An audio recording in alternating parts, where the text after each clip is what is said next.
Where to find shelter when the notion of it seems to disappear behind you as you run. The home you were raised in. The trees that offered shade. Or a state you no longer believe is real. We don't have a country. We are marginalized by the government. We are robbed of our rights.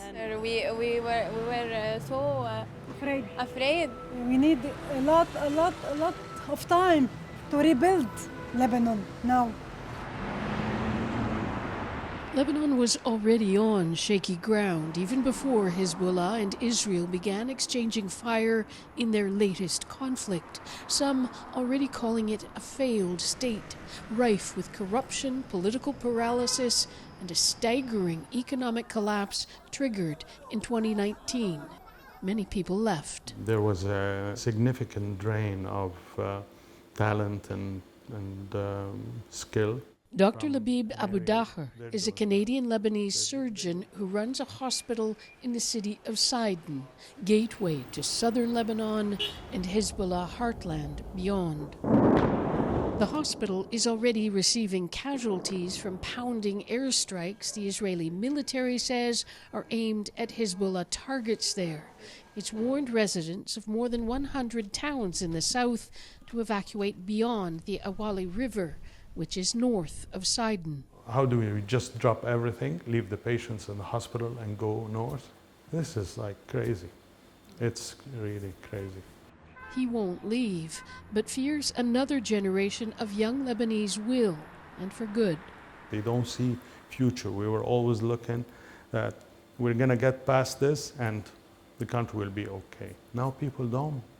They don't think that the country will be okay eventually.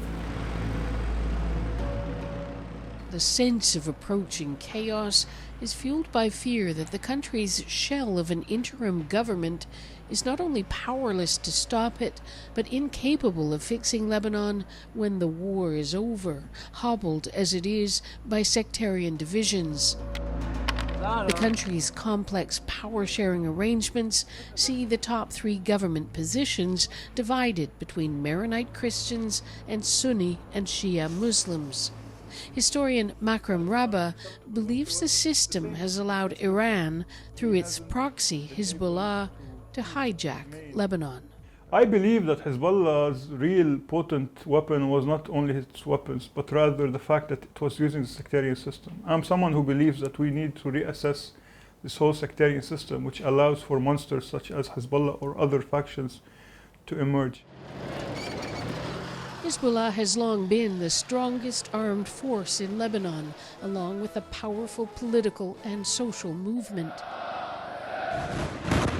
After the assassination of its leader, Hassan Nasrallah, and most of his top commanders, the militant Shia group has become a wild card. No one yet sure how much it might have been weakened. Ali Hamia, a Hezbollah-backed interim government minister, has mixed messages about the next best step for Lebanon in the face of Israel's attacks. This is the Lebanese territory's land. It belongs to us. So we have to resist till the end. And at the same time, the Lebanese government is responsible to continue that discussion with the international community for a ceasefire. But with what credibility and what influence, not just over Hezbollah, but its political masters in Iran? The state of Lebanon is almost eradicated and diminished and destroyed. But we still have some representatives that can't talk instead of the state, if you want. Alan Hakim represents one of Lebanon's Christian political parties, aligned with Israel in a previous incarnation during Lebanon's civil war. He clearly sees an opportunity for change in Lebanon's status quo. We are not at war with Israel, and Israel is not at war with the Lebanese state. Israel is at war with Hezbollah. Hezbollah began firing rockets at Israel last October, the day after Hamas militants staged their attack on Israel, sparking the war in Gaza. Lebanon's interim prime minister has suggested Hezbollah is ready to accept a ceasefire without linking it to the Gaza war, and that Lebanon is ready to implement a nearly 20-year-old UN resolution guaranteeing a weapons and fighter-free zone in the south. That would require a whole lot of help for the Lebanese armed forces, historically woefully under-equipped compared to Hezbollah. Of course, the Lebanese army are not strong enough, but we know, and they know. Andrea Tenenti speaks for the UN's interim force in Lebanon, charged with monitoring the demarcation line between the two countries. The army, the Lebanese army, is a committed army. It's an army that still has the respect of the people of Lebanon. So we need to bring state authority to the south, not only of the army, but the full state authority to the south of Lebanon.